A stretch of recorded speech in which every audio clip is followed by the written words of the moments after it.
नमः सिद्धेभ्यः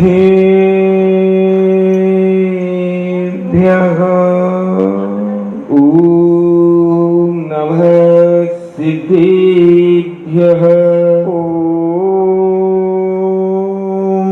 नमः सिद्धेभ्यः ॐ नमः सिद्धेभ्यः ॐ नमः सिद्धेभ्यः ॐ नमः सिद्धेभ्यः नमो अरिहन्ताणं नमो अरिहन्ताणं नमो सिद्धाणं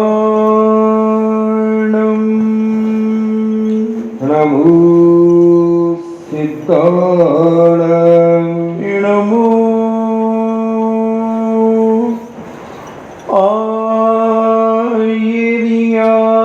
आयर्याणं नमो आयर्याणं नमो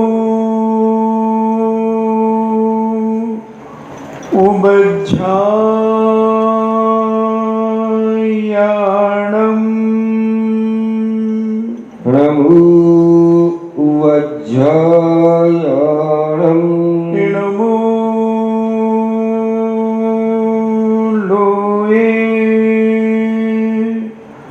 सब्बे साभूणं नमो लोये सव्वसाहूणं पंच परमेश्वरी भगवान की जय। अहिंसामयी वीतराग विश्व धर्म की जय। देवादिदेव 1008 श्री आदिनाथ भगवान की जय।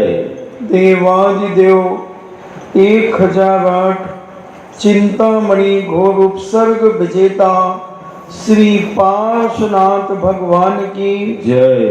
देवादिदेव 1008 शासन नायक बाल ब्रह्मचारी भगवान महावीर स्वामी की जय।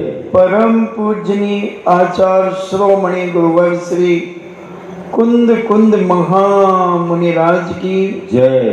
परम पूजनीय आचार्य श्रोमणि गुरुवर श्री विद्यासागर जी महामुनिराज की जय।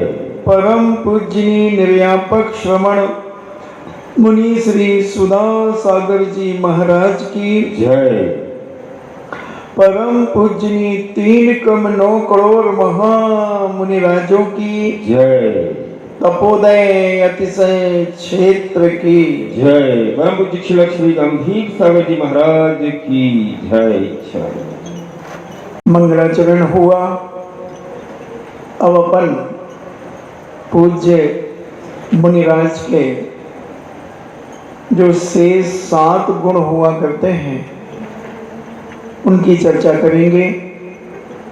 अपन ने पंच महाव्रतों के बारे में सुना, 5 समितियों के बारे में सुना,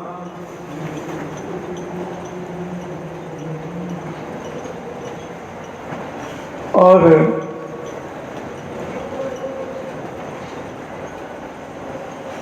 6 आवश्यक के बारे में सुना। अब 7 विशेष गुण होते हैं, शेष गुण होते हैं, उनकी चर्चा अपन करेंगे। स्नान नहीं करना, जो पूज्य मुनिराज होते हैं वह स्नान नहीं करते।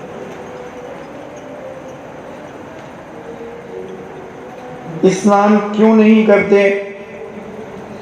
क्योंकि स्नान करने से व्यक्ति बहुत साफ सुथरा दिखने लगता है, पहला कारण।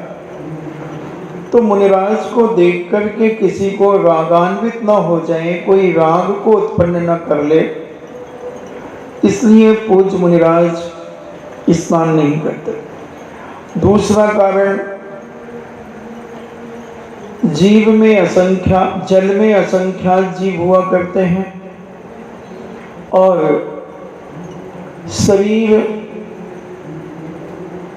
गर्म होता है, शरीर पर भी कई प्रकार के जीव, सूक्ष्म जीव रह सकते हैं। उस स्नान को करते हैं तो शरीर से रागान्वित होने का एक कारण, दूसरा व्यक्ति भी रागान्वित हो सकता है, दूसरा कारण, तीसरा वह जल का पानी, स्नान का पानी जहाँ भी जाएगा वहाँ के जीवों की हिंसा करेगा। और फिर जो काम में ही नहीं लिया जाता, जो शरीर पाप के कार्यों में उपयोग ही नहीं किया जाता, उसको स्नान करने की क्या जरूरत है। मैं एक उदाहरण देकर के समझाने का प्रयास करूं। आपके घर में बहुत सारे बर्तन प्राय होते ही हैं, तो क्या आप संपूर्ण बर्तनों को प्रतिदिन साफ करते हैं, या जिन बर्तनों को आप अपने गृहस्थ जीवन में उपयोग करते हैं उन्हीं बर्तनों को साफ करते हैं? मैं आपसे पूछना चाहता हूं। आप यही कहेंगे कि महाराज जिन बर्तनों को हम प्रयोग में लेते हैं, उपयोग में लेते हैं, उन्हीं बर्तनों को हम साफ करते हैं। जिन बर्तनों से हम भोजन बनाते हैं, भोजन खाते हैं, खिलाते हैं, उन बर्तनों को ही हम साफ करते हैं। तो हमारे पूज्य मुनिराज, उसी प्रकार हमारे पूज्य मुनिराज अपने शरीर को किसी भी संसार के कार्यों में उपयोग नहीं लेते, न पंचेंद्रियों के विषयों के रूप में अपने शरीर का उपयोग करते हैं। किसी भी प्रकार से जब शरीर का हम पापमय उपयोग नहीं करते, रागमक उपयोग नहीं करते, तो फिर उन्हें नहाने की जरूरत क्या है। और वो तो अखंड ब्रह्मचर्य का पालन करते हैं। ब्रह्मचारी सदा शुचि, जो अखंड मन वचन काया से ब्रह्मचर्य का पालन करता है वो हमेशा शुचिता से भरा हुआ है, हमेशा शुद्धता से ओतप्रोत है, इसलिए उसे स्नान करने की कोई जरूरत नहीं है।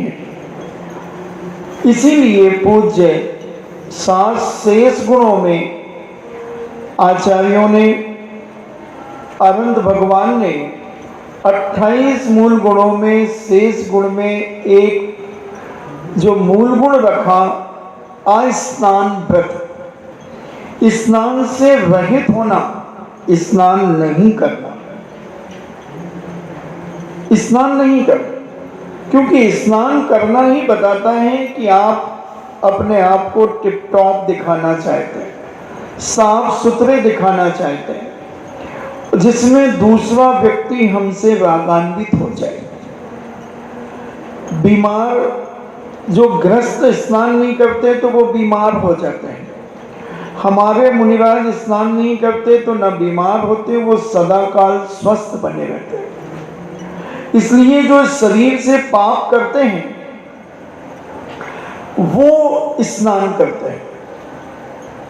तो इसलिए अस्नान व्रत कहें या स्नान नहीं करना, फिर वस्त्रादिक का त्याग करना, अचेलकत्व यानी नग्नत्व होना, दिगंबरत्व होना। शरीर को कौन ढकता है? आपने देखा जब आपके यहाँ कोई बच्चा पैदा होता है और जब वह थोड़ा सा बड़ा होता है उसे आप कपड़े पहनाते हैं, वो कपड़ा पहनना नहीं चाहता, रोता है, कपड़े निकाल करके फेंकता है। जब आप उसके मन में विकार पैदा कराते हैं, जब आप उसे कहते हो ओ सेम सेम सेम सेम, तो वो बच्चा भयभीत होता है, फिर वो घबराता है तो वो कोई कपड़ा लपेट लेता है, फिर वो कपड़े तुम उसे पहनाना शुरू करते हो। तो जब वो यथाजात रूप में रहता है वो वैसा ही रहना चाहता है। उसी प्रकार जिसने अपने इंद्रियों को समन कर लिया है, जिन्होंने सारी दुनिया को माँ बहन बेटी की दृष्टि से देखना शुरू कर दिया है, पिता पुत्र भाई की दृष्टि से देखना शुरू कर दिया है, उनके अंदर विकार ही नहीं होता। कपड़े तो वही पहनते हैं जिनके अंदर विकार होता है, और वह विकार बेकार होता है। तो उस बेकार को तुम संभाल के रखने के लिए वस्त्रों का उपयोग करते हो। हमारे पूज्य दिगंबर मुनिराज अपने उस अखंड ब्रह्मचर्य की शक्ति से अपने मन को पवित्र रखते हैं,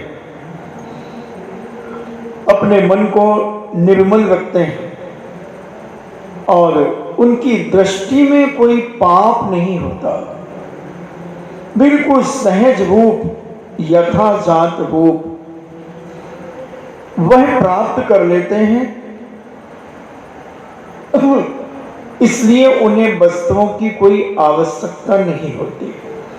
वो प्रकृति से जैसे आते हैं वैसे ही रहना चाहते हैं। माँ के गर्भ से जब जो बच्चा जन्म लेता है, क्या वह वस्त्रों से युक्त होकर के आता है? जब वस्त्रों से युक्त होकर के नहीं आता, तो फिर ये बीच में वस्त्र क्यों? मरने के बाद भी वस्त्र उतार लिए जाते हैं। जब मरघट में आपके व्यक्ति को ले जाते हैं तो वहां पर भी उसके वस्त्र उतार लिए जाते हैं, खींच लिए जाते हैं। तो ये बीच में ही तो वस्त्र आते हैं, जन्म मरण के बीच में वस्त्र आते हैं। तो हमारे जैनाचार्य संत महंत भगवंत कहते हैं कि जब बीच में जो चीज आती है वो अनावश्यक ही मानी जाती है। जन्म से वस्त्र मिले नहीं, अंत में वस्त्र जरूरत नहीं होते, वो भी उतार लेते हैं। मुसलमानों के यहाँ भी कव्वाली मरने के बाद तेरे कपड़े उतार लेंगे, उनके यहाँ भी एक कव्वाली है। तो कपड़े तो उतारे ही जाते हैं। और कितनी बड़ी बात है, महाभारत के अंदर भी जब मां गंधारी ने दुर्योधन को कहा कि जा तू स्नान करके आओ, निर्वस्त्र होकर के आना, मैं अपनी तुझे मातृत्व शक्ति दूंगी, मातृत्व शक्ति दूंगी जो मैंने अभी तक अपनी शक्ति को संग्रह किया है। और तेरे पिता अंध वैष्णव दर्शन के अनुसार तेरे पिता अंधे होने के कारण मैंने भी अपनी आंखों में पट्टी बांध के रखी है और मैंने एक अलौकिक शक्ति प्राप्त की है, जहां मैं तुझे अपनी शक्ति से संपूर्ण वज्र का बना दूंगी, संपूर्ण वज्र का बना दूंगी। और वह दुर्योधन स्नान करके आता है नग्न, रास्ते में नारायण मिलते हैं और उसे छेड़ देते हैं, तुझे शर्म नहीं आती? तू अपनी मां के पास नग्न जाएगा? बेवकूफ कहेगा। तो वो एक टॉवेल को हो या कोई कपड़ा अपनी जंघाओं में लपेट लेता है और जिस मां में शरीर को वज्र बनाने की शक्ति थी, तो क्या वह मां उस कपड़े को नहीं भेद पाई? कहां से मरा दुर्योधन? वैष्णव दर्शन के अनुसार उसी कपड़े पर भीम की गदा की चोट पड़ी, क्योंकि वहीं खोट करके आया था, मां की आज्ञा का उल्लंघन किया था। तो मां कहती कि अब मर, मैंने तुझे नग्न बुलाया था, क्योंकि नग्नत्व में ही मातृत्व शक्ति प्रवेश करती। इधर गंधारी मां की बात चल रही है और दिगंबर जैन दर्शन में जिनवाणी माता की बात चल रही है। जिनवाणी माता कहती है अगर तुझे साक्षात जिनेंद्र बनना है तो तुझे नग्नत्व होना ही पड़ेगा, वस्त्रों को छोड़ना ही पड़ेगा, मूर्छा को छोड़ना पड़ेगा। और इस नग्नत्व को हर दर्शनकार ने मांगलिक माना, दिगंबर को। जब महाभारत का युद्ध चल रहा था पांडव और कौरवों का, जब अर्जुन सामने कौरव की सेना में बड़े बड़े योद्धाओं को देखकर भयभीत हो जाते हैं, द्रोणाचार्य, कृपाचार्य आदि महाशक्तियों को, कर्ण आदि को देखकर और अक्षोणी सेना को देखकर अर्जुन भयभीत होते हैं और युद्ध नहीं लड़ने का भावना बनाते हैं। कृष्ण अनेक बार उन्हें समझाने का प्रयास करते हैं, मगर वो लड़ने के लिए तैयार नहीं होते। अनेक उपदेश देते हैं और वो कहते हैं कि तुम बिजी होगे। वो कहता है प्रमाणिक क्या है कि हम बिजी होंगे? इतनी बड़ी बड़ी शक्तियां जहां पर हैं वहां मैं क्या करूंगा?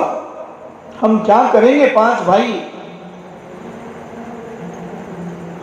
उसी समय ये वार्तालाप चलता रहता है, संबोधन चलता रहता है और कौरवों की सेना के तरफ से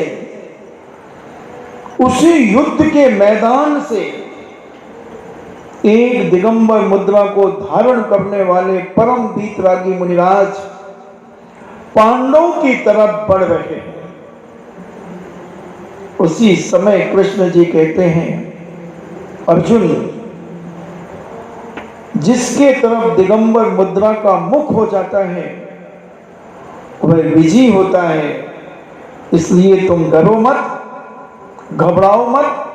देखो सामने से दिगंबर मुनिराज आ रहे हैं और उस विश्वास को लेकर अर्जुन अपना गांडी उठा लेते हैं और कैसे भी हो पांडव बिजी होते हैं, कौरवों का विनाश होता है। मुसलमानों भी एक सूफी संत होते हैं, वो भी निर्वस्त्र होते हैं। बहुत सारे दर्शन परमहंस होते हैं, वो भी दिगंबरत्व को धारण करने वाले होते हैं।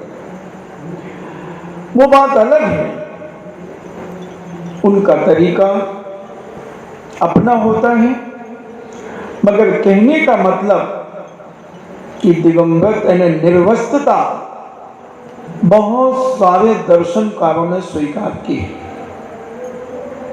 बहुत सारे। डॉक्टर कामता प्रसाद जी जैन ने एक पुस्तक निकाली थी, दिगंबर तो दिगंबर मुनि, वो पठनी, सबको पढ़ना चाहिए। दिगंबर तो दिगंबर मुनि। और एक डॉक्टर रमेश चंद्र जी जैन बिजनौर वालों ने भी एक पुस्तक निकाली थी इसी से संबंधित, वो भी पठनी है, पढ़ना चाहिए।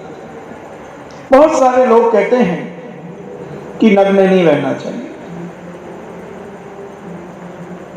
अनेक प्रकार की लोग चर्चाएं करते हैं, मगर वो नहीं जानते कि इस नग्न के शरीर से जो ऊर्जा निकलती है वो अनेक गंदे वातावरण का शुद्धिकरण करती है। वैष्णव दर्शन में एक घटना और आती है सुदामा के संबंध में। सुदामा के शरीर में भी बहुत कम वस्त्र थे, क्योंकि उनकी परिस्थिति स्थिति इतनी बिगड़ गई थी, कई दिन से फांके मार रखे थे। उनकी धर्मपत्नी जी ने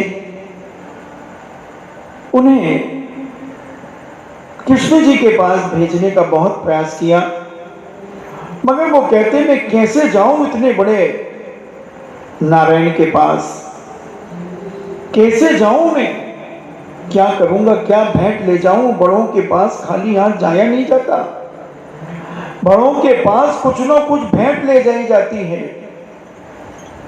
तब सुदामा की पत्नी प्रतिदिन चावल बचा करके रखती थी। महिलाओं की बहुत अच्छी आदत होती है बचाने की।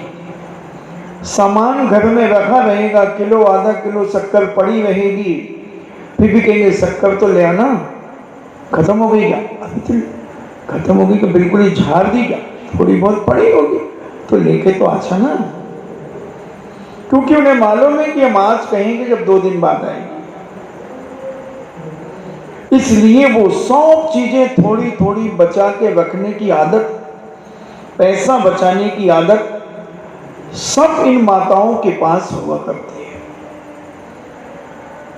पुरुष में इतना विवेक नहीं होता। पुरुष कहता ले आएंगे, अभी तो पीपा देखा, अरे अभी तो है 1-1.5 किलो चलेगा।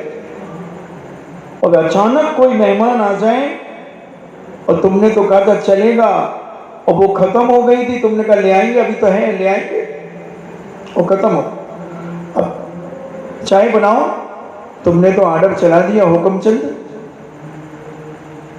जब रायचंद तुम्हें राय दी जा रही थी कि शक्कर ले आओ, जब क्यों नहीं लाई? तो धीरे से पत्नी कहती सुनो, हाँ क्या बात, शक्कर नहीं है, आपने तो कह दिया चाय बनाओ। अच्छा हाँ ठीक, अभी देख।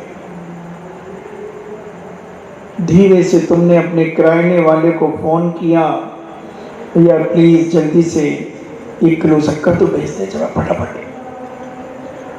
और वो सुन रहा है, वो व्यक्ति तुम्हारा हो सकता है तुम्हारा लड़का देखने आया हो, और वो कहेंगे फक्कड़ के यहाँ शक्कर ही नहीं है, और मैं अपनी बिटिया क्या दूं इसको, मेरे सामने मंगा रहा है शक्कर,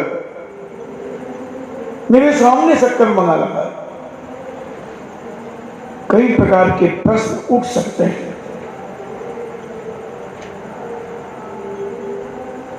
कई प्रकार के प्रश्न उठ सकते हैं। इसलिए व्यक्ति बहुत संभाल के रखता है। तो जब सुदामा की पत्नी ने संभाल करके जो थोड़े थोड़े चावल रखे थे, कहा कि लो ये ले जाओ, और उनके एक दुपट्टे में, फटे पुराने दुपट्टे में उन्होंने उसको बांध करके रख दिया, और सुदामा अपने कंधे पर डाल करके चले गए। नंगे पैर थे, अर्ध वस्त्र से युक्त थे, मगर जब द्वारका में पहुंचे तो कृष्ण जी ने सबसे पहले यही पूछा कि मेरी भाभी ने क्या भेजा है मेरे लिए। उन्होंने कहा कुछ नहीं। बोले हो ही नहीं सकता, मेरी भाभी तो बिना खाली हाथ तो भेज नहीं सकती, ये क्या बंधा है। और पोटली खोल करके वो चावल चबाने लगे। उन्हें मित्र की दशा पर दृष्टि नहीं गई, भाभी से इतने अनुरागित थे। और जब कृष्ण की पत्नियों ने सुदामा के लिए वस्त्र भी दिए, आभूषण भी दिए, सब कुछ दिया, चप्पल भी दी, उपनयन सब दिए, तो कृष्ण जी ने जब देखा तो कृष्ण ने कहा चोर कहेंगे। तो सुदामा कहते मैं चोर नहीं हूं, मुझे आपकी पत्नियों ने दिया है, उन्हें उतारो सब। क्यों दिया?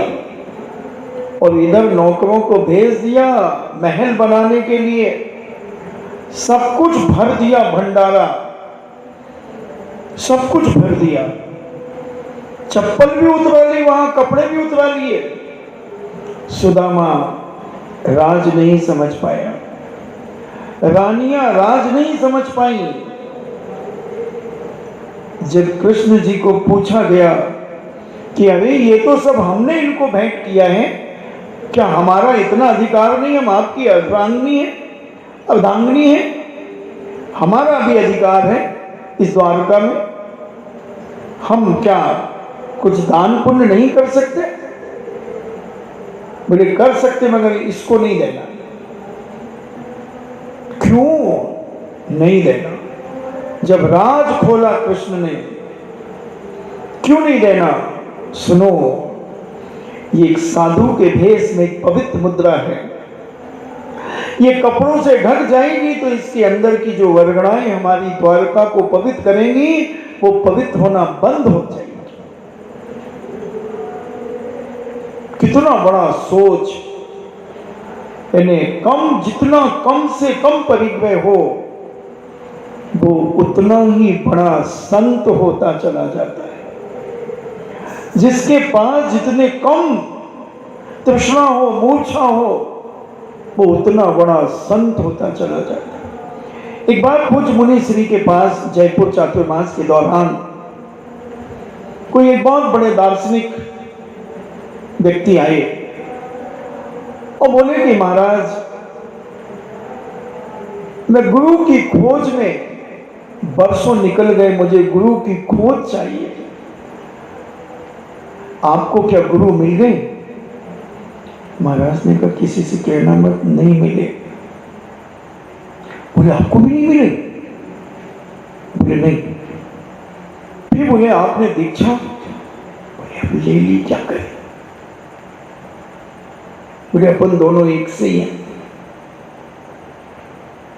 मगर अपन को खोजना तो गुरु है। तो उसने कहा कि हाँ खोजना तो है। तो महाराज ने कहा पहले ये बताओ, हिंसा करना पाप है कि अच्छा है? बोले महापाप महाराज, हिंसा तो करना ही नहीं चाहिए। महाराज ने कहा अच्छा। झूठ बोलना? बोले झूठ कभी नहीं बोलना चाहिए। चोरी करना? कभी चोरी नहीं करना चाहिए। अब्रह्म का सेवन? बोले कभी नहीं करना चाहिए। परिग्रह? बोले नहीं रखना चाहिए। बोले ये क्या है? बोले ये सब पाप है महाराज। तो महाराज ने कहा ठीक है, अब अपन ये देखते हैं कि इन पापों को किसने छोड़ा है।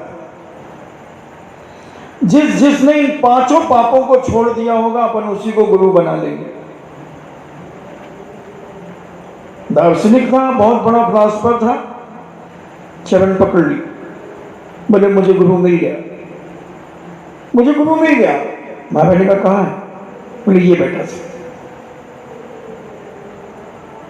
महाराज ने कहा अगर मैं सीधा कहता तो तुम कहते कि तुम अपने आप को या अपने धर्म को महान मान रहे।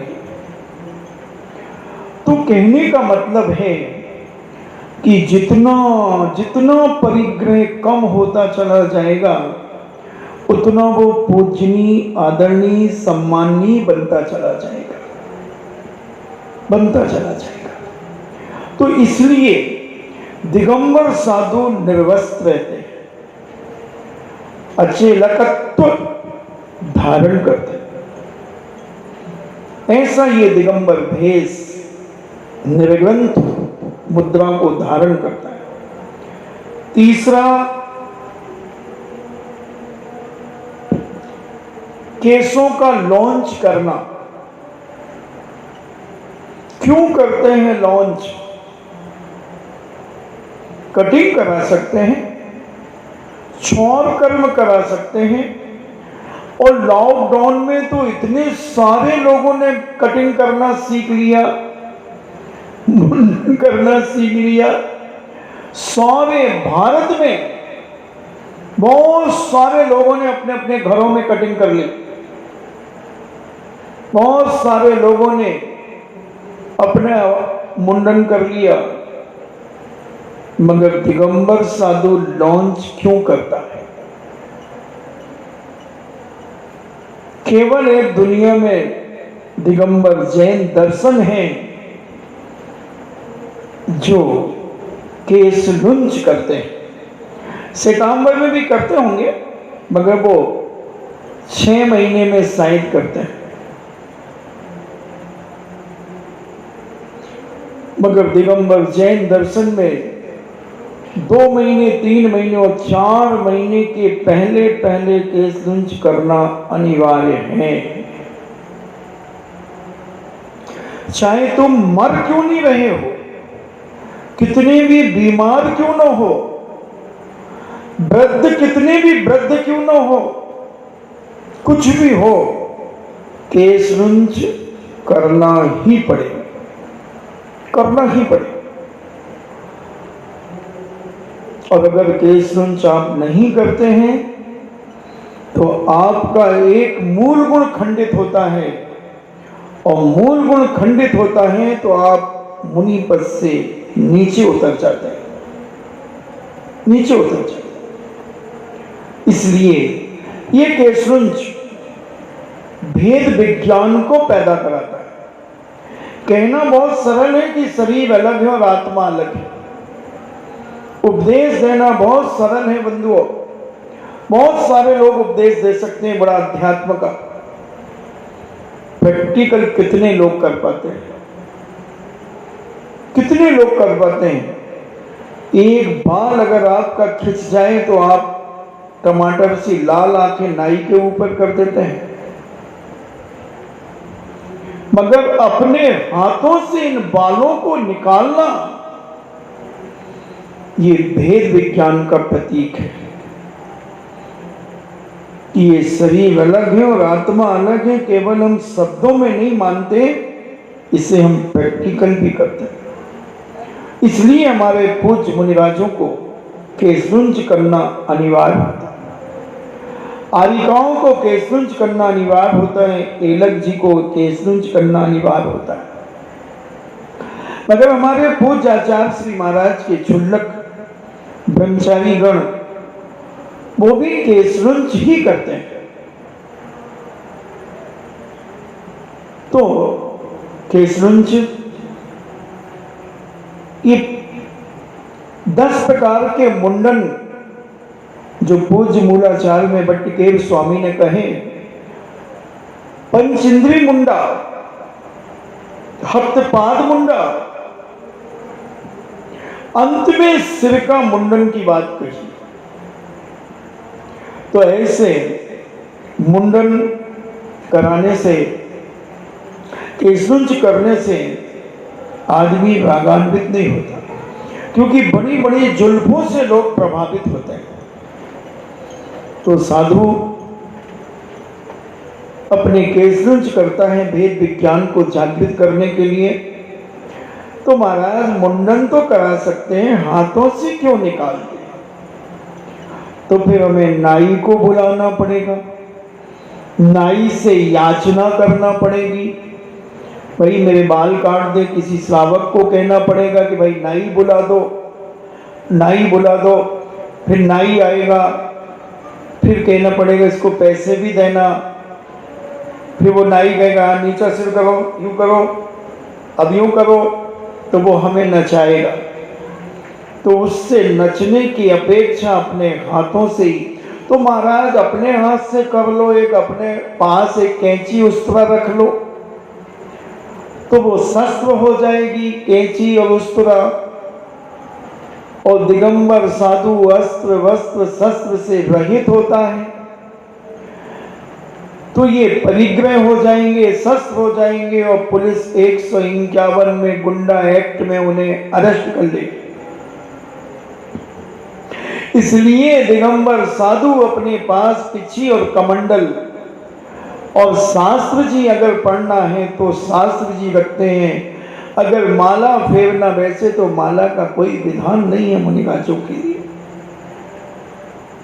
हाथ की उंगलियां चलाने का भी निषेध है। कायो सर्ग में उंगलियां चलाने का निषेध, माला फेरने का निषेध। चलो कोई बात नहीं, उसकी इतनी साधना नहीं है तो एक माला दे दो 10-20 रुपया की। हाँ, ज्यादा अच्छी मत देना, नहीं तो कोई चुरा के ले जाएगा। उसी की सुरक्षा करने में लगा रहे बेचारा, कमंडल में डाल करके घूमे माला, या पिछी में फंसा करके घूमे। नहीं, हमारे दिगंबर सच्चे साधु ऐसी कोई वस्तु ही नहीं रखते कि उन्हें ताला लगवाना पड़े, उन्हें सुरक्षा करना पड़े, कमंडल में छुपाना पड़े, पिछी में छुपाना पड़े। नहीं, खुला। तो ऐसे केसरुंज करते हैं वीतरागता को बढ़ाने के लिए, वैराग्य को बढ़ाने के लिए। वह केसरुंज करते हैं, अपने हाथों से उखाड़ते हैं। महाराज आजकल केमिकल्स आते हैं, कुछ ऐसी क्रीमें आती हैं, फ्रेंड्स कोई ऐसी क्रीम, उसको लगा लो बाल साफ हो जाते हैं। पाउडर लगा लो। मुझे पता है नहीं, और भी बहुत सारे, अब तो इतनी चीजें निकल गई, वो ऐसे कुछ लगा करके खींच लो महाराज, सारे बिल्कुल चक्क हो जाओगे। अगर जो कुछ साधु करते हैं, पाउडर लगाते हैं कुछ साधु, वो उनका एक मूल गुण खंडित है और वो अपाहिज हैं, दिगंबर मुनि नहीं हो सकते। अगर कोई क्रीम पाउडर लगा करके अपने बालों को साफ कर लेता है तो वह दिगंबर मुद्रा को धारण करने वाला निर्दोष मुनिराज नहीं हो सकता। अब अपन चौथा जो गुण है, दिन में भोजन करना एक बार, दिन में एक बार भोजन करना, बैठ करके, खड़े होकर के, काय में, थाली में नहीं, कर पात्र में, अंजलि में। दिन में एक बार खड़े होकर के अंजलि में भोजन करना, स्थिति भोजन, चलते फिरते नहीं, एक जगह स्थित होकर के, खड़े होकर के। कब तक करना? जब तक पैरों में ताकत हो। हिलना डुलना नहीं चाहिए, पंजा उठना नहीं चाहिए, ऊपर नीचे नहीं होना चाहिए, ऊपर नीचे नहीं होना चाहिए। बिल्कुल अंगद का पांव जैसे जम गया वैसा जमेगा। बेहार करके आए हैं, पैर पंजों में जलन हो रही है, थोड़ा सा ऐसा कर ले, यूं कर ले, यूं कर ले, नहीं कर ले, यूं किया और नीचे चींटी आ गई तो मर जाएगी।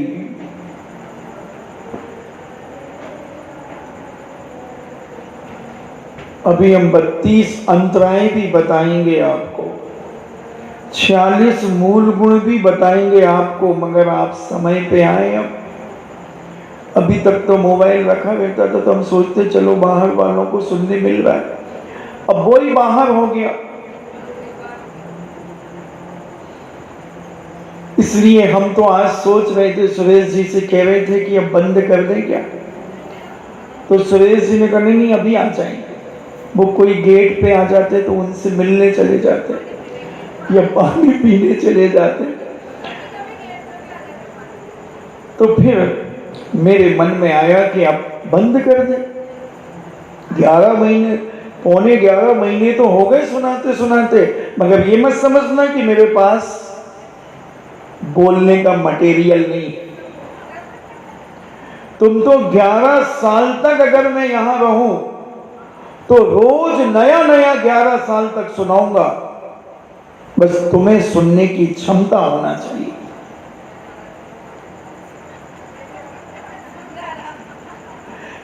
तो ऐसे, क्योंकि जिज्ञासा के बाद 10-15 मिनट बिल्कुल खाली रहते हैं। तो बात चल रही है, एक बार दिन में खड़े होकर के भोजन करना, स्थिति भोजन, एक जगह स्थित होकर के, चलते फिरते नहीं। चलते फिरते में आदमी, आप बफर सिस्टम में खाते हैं ना, चलते फिरते कैसा लगता है? एक बात ध्यान में आ गई, राजा भोज ने माघ कवि से पूछा, माघ कवि जब उनके दरबार में आए तो उनको कहा, आओ मूर्ख राज आओ। माघ कवि बहुत बड़े विद्वान थे। उन्होंने कहा, राजन आपने मूर्ख क्यों कहा? मूर्ख तो वो होता है जो चलते फिरते खड़े होकर के भोजन करता है, जो उपकारी के उपकार को भूल जाता है, जो पुरानी गंदी बातों को याद करता है, जो हंस हंस करके बात करता है, यानी जिसमें हंसने की कोई जरूरत नहीं है फिर भी हंस रहा है, और जो दो व्यक्तियों के बीच में जाकर के घुस जाता है, ऐसे 5-6 बिंदु दिए, बोले वो मूर्ख है।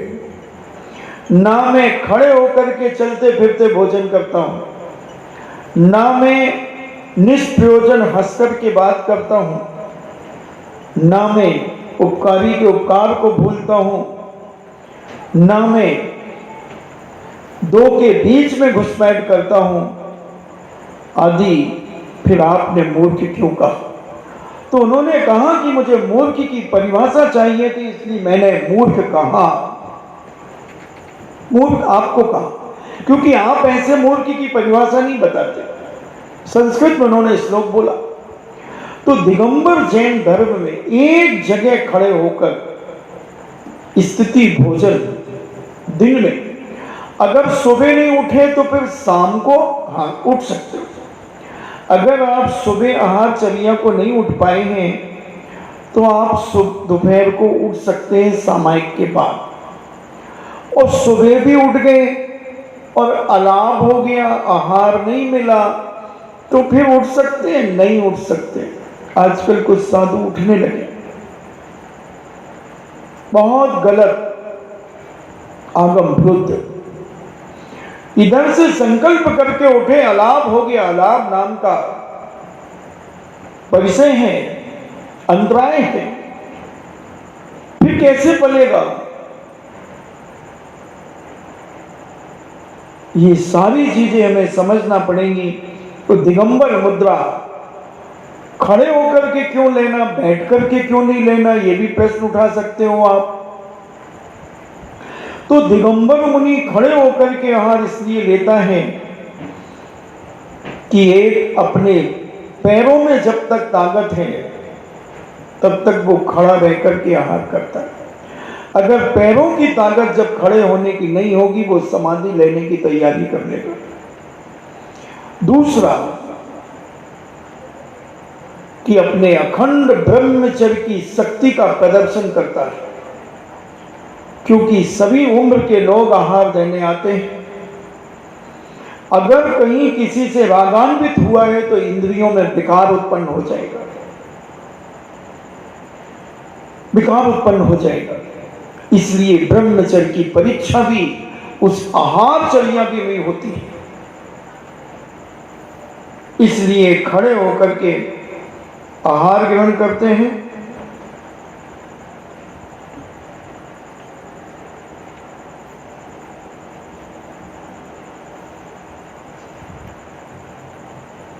मंजन नहीं करना, अदंत धावन, दांतों को मंजन नहीं करना। कारण क्यों नहीं करना? क्योंकि दांत जितने साफ सुथरे रहेंगे उतना सामने वाला प्रभावित होता है, रागान्वित होता है। कई बार जब आप चर्चा करते हो उसके दांत देखो कैसे पीले पीले हो रहे, मंजन नहीं करता। तो तुम दांतों को देखते हो, राग का प्रतीक। और घर्षण करने से जीवों की हिंसा, इसलिए साधु आहारचर्या के बाद कुल्ला करता है, मुख शुद्धि करता है। मंजन करना राग का प्रतीक हो सकता है।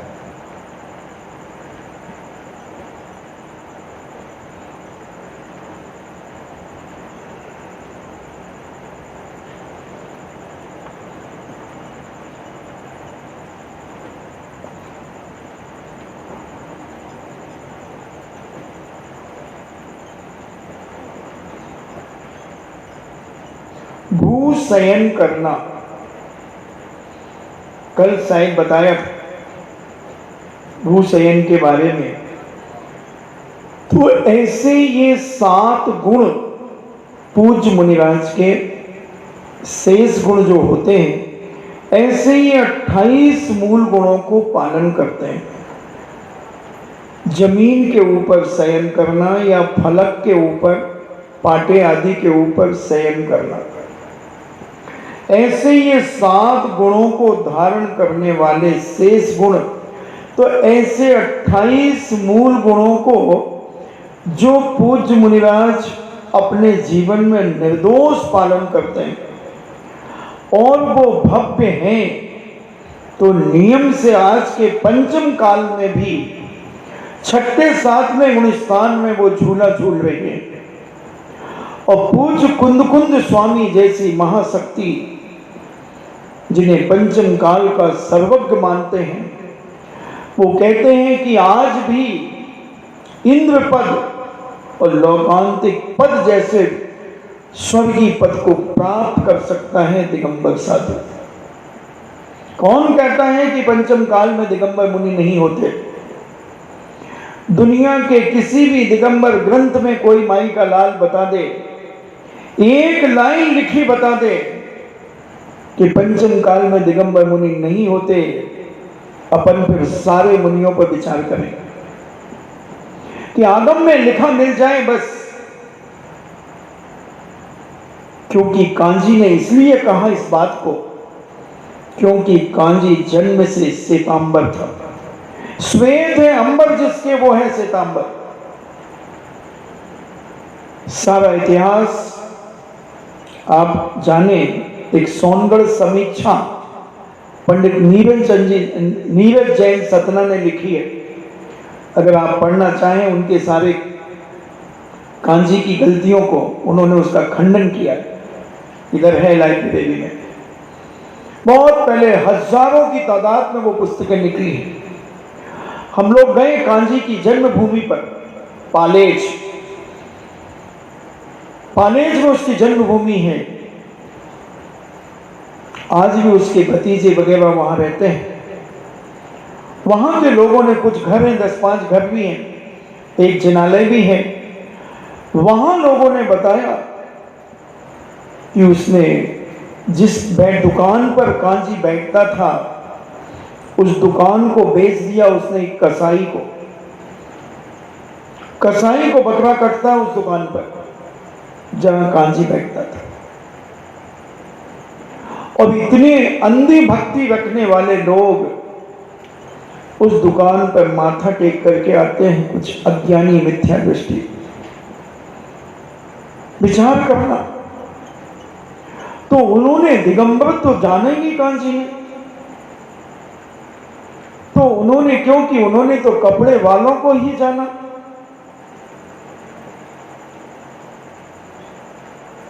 जब पूज्य शांति सागर जी महाराज सोनगढ़ में पधारे तो कांजी उनकी आगवानी के लिए गया। उनके साथ आया पूज्य शांति सागर जी महाराज के और कहा कि महाराज कल आपका भी प्रवचन होगा और मेरा भी व्याख्यान होगा। कल कितने बजे का समय रखना है? तो पूज्य शांति सागर जी महाराज ने पूछा कि कांजी भाई, ये बताओ कि तुमने दिगंबर धर्म स्वीकार क्यों किया?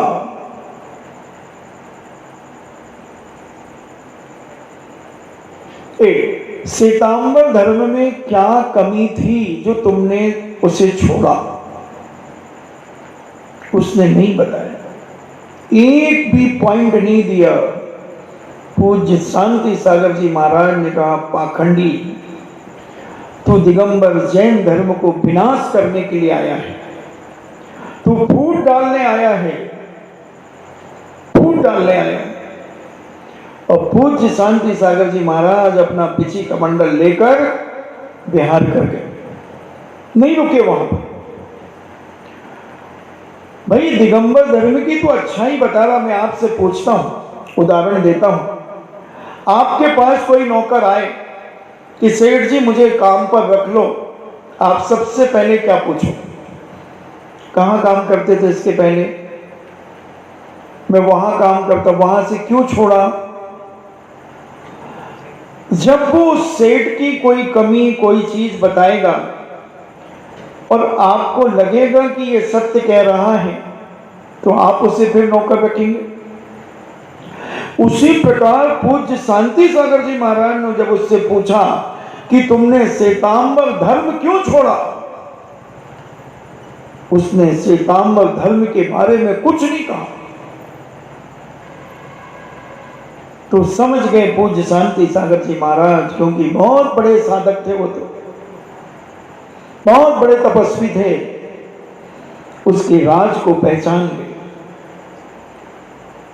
तो बंधुओं, उसने इसलिए लोगों को कहा कि पंचम काल में मुनि नहीं होते, क्योंकि उनके धर्म में तो कोई मुनि बनता ही नहीं था। 54 हाथ कपड़ा रखते हैं श्वेतांबर साधु, 54 हाथ कपड़ा रख सकते हैं, 14 पात्र रखते हैं।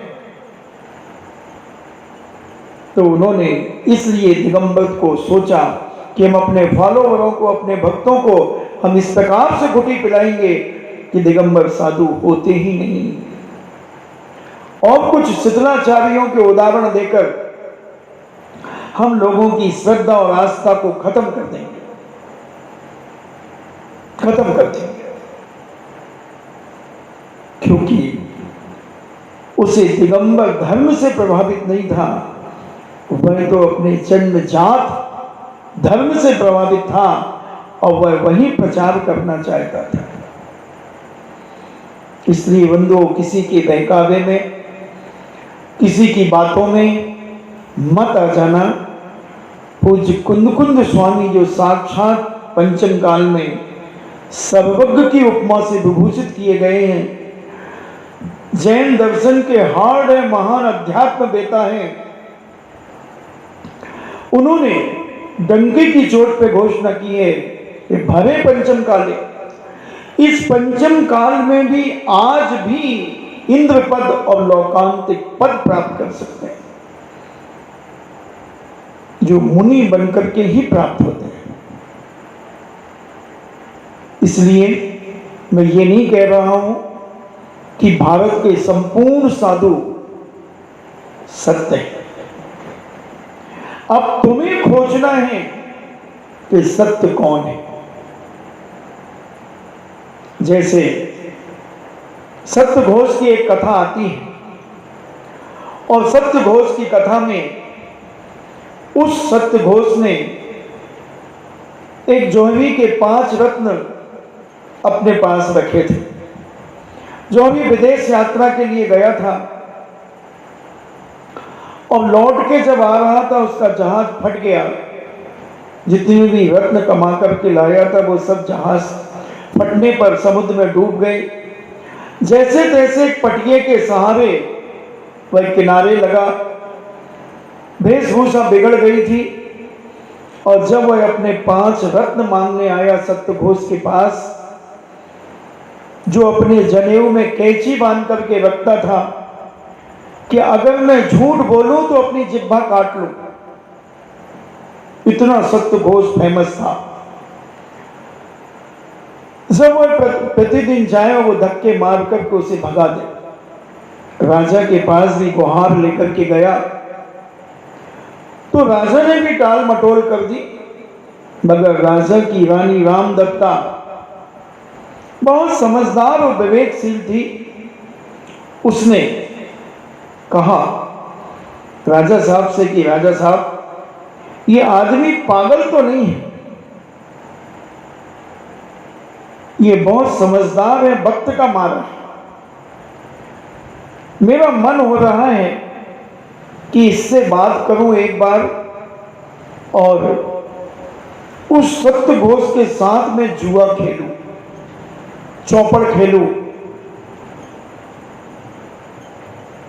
ठीक है। राजा ने उस परदेसी को बुलवाया और उससे पूछा कि भाई क्या बात है, तुम रोज कहते हो राजा साहब मेरा न्याय करो, पेड़ के ऊपर बैठ करके प्रतिदिन एक गुहार लगाते हो। तुमसे रानी साहिबा बात करना चाहती हैं, तुम सच सच बताओ। रानी ने पूछा बताओ क्या है। बोले मालकिन ऐसी ऐसी स्थिति है, हम अपने 5 रत्न आपके नगर के सत्य घोष के पास रख करके गए थे, जो अपने जनेऊ में कैंची बांध करके रखते हैं, चाकू बांध करके रखते हैं कि अगर मैं कभी झूठ बोलूं, बेईमानी करूं तो इसी चाकू और कैंची से मेरी जीभ के टुकड़े टुकड़े कर दिए जाएं। इस विश्वास से लेकर मैंने 5 रत्न रखे थे। मेरे रत्न बहुत कीमती हैं, तुम अपने रत्न पहचान लोगे? हाँ ठीक है। और रानी साहिबा ने सत्य घोष को बुलाया और कहा कि आज मेरा मन है कि तुम्हारे साथ मैं चौपड़ खेलूं। चौपड़ खेली गई और अंगूठी, सत्य घोष अंगूठी हार गया। रानी साहिबा ने अपने वो अंगूठी लेकर अपनी दासी को कहा कि जाओ इस सत्य घोष की पत्नी के पास जाना और कहना कि जो रत्न रखे हुए हैं उस परदेसी के वो रत्न दे दो। उसने नहीं दिए। उसने सोचा कि पता नहीं अंगूठी कैसे इनके पास पहुंच गई, और जब तक दासी लौट करके आई उसने इशारा कर दिया कि नहीं दिया, तब तक इन्होंने उसका जनेऊ और चाकू जीत लिया। और जनेऊ और चाकू दिखाया, जब भेजा दासी के हाथ से, कहा कि लो, कहना सब कुछ हार गए, यहां तक कि अपना जनेऊ और चाकू भी हार गए। अब वो रत्न मंगाए हैं, वो रत्न दे दो। वो 5 रत्न उसने दे दिए और राजा साहब ने अपने सारे रत्नों को निकलवाया कोषागार से और उसमें वो 5 रत्न मिला दिए और कहा कि लो इसमें तुम अपने रत्न छांट लो। उससे भी कीमती रत्न उसमें डाले थे, उससे भी कीमती रत्न डाले थे, मगर उस पद्मखंडपुर का नाम का व्यक्ति, पद्मखंडपुर का रहने वाला वह व्यक्ति था। तो उसने जब अपने ही रत्न छांट लिए, 5 रत्न निकाल लिए। राजा ने कहा शाबाश, रानी ने कहा शाबाश, तुम सत्य हो। और सत्य घोष का मुंह काला करके, जूतों की माला पहनाकर, गधे पर उल्टा मुंह करके नगर भ्रमण कराकर जिला बदर करा दिया। तो छांटने के लिए हमने तुम्हें ये इतनी कहानी सुनाई एक, कि तुम भी मुनियों को छांटो। सभी मुनि एक समान नहीं है। मुनियों जैसे रत्न, सारे रत्न थे, 5 उठा लेता, उससे कीमती थे उठा लेता। नहीं, अपने रत्न उसी प्रकार जो अपने दिगंबर जैन दर्शन में जो चर्या कही है, जो 28 मूल गुण कहे गए हैं, उन 28 मूल गुण का जो निर्दोष पालन कर रहे हैं, उन मुनि की खोज तुम करो। मुनि तो हैं, मगर कुछ मुनि के भेष में मुनीम भी हैं। समझना बात, मुनि भी हैं और मुनीम भी हैं। मुनीम को हटाओ और मुनि को नमस्कार करो, मुनि पर श्रद्धा रखो, मुनि पर विश्वास करो। ऐसे निर्दोष चर्या का पालन करने वाले आज भी मिलेंगे।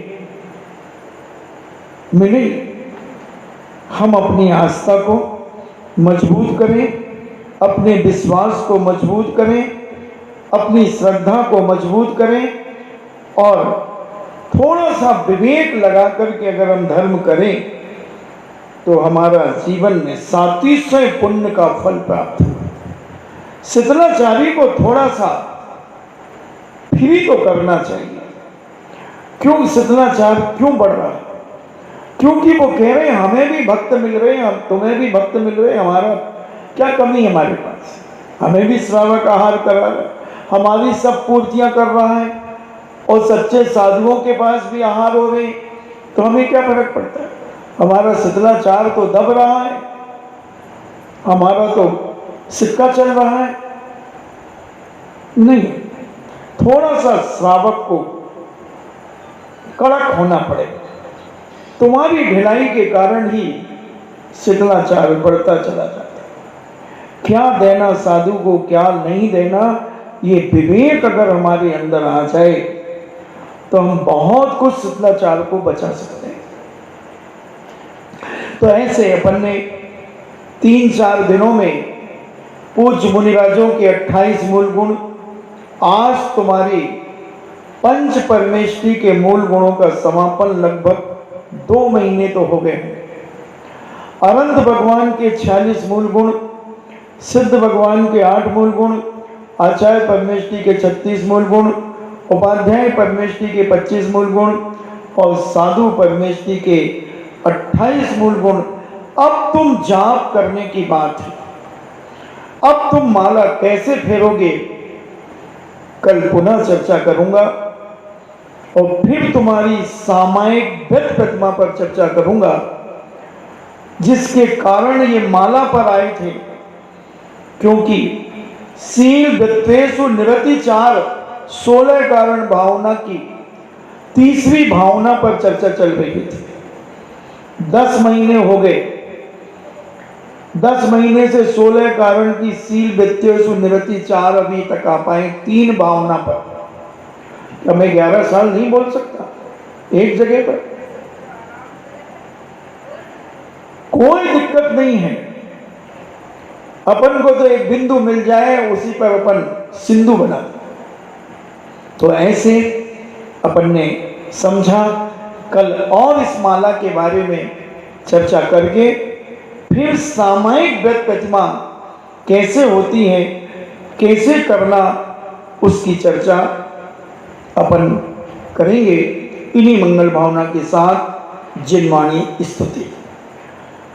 जिनवाणी के ज्ञान से सूझे लोकालोक, सो वाणी मस्तके धरो सदा देते हूँ धोख। हे जिनवाणी भारती तो है जपो दिन रैन, जो तेरो शरणा गहे सो पावे सुख चैन।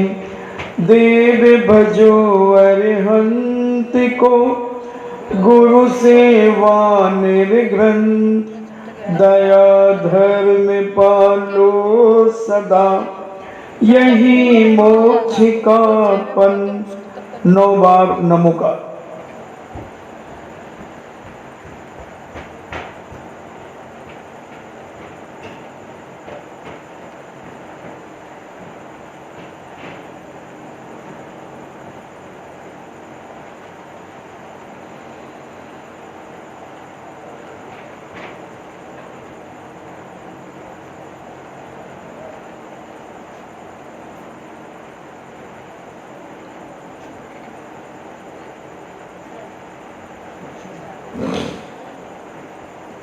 परम पूजनी द्वादशांग जिनवाणी माता की सुत देवता सुत देवता सुत देवता जैनम जेतु शासनम जैनम जेतु शासनम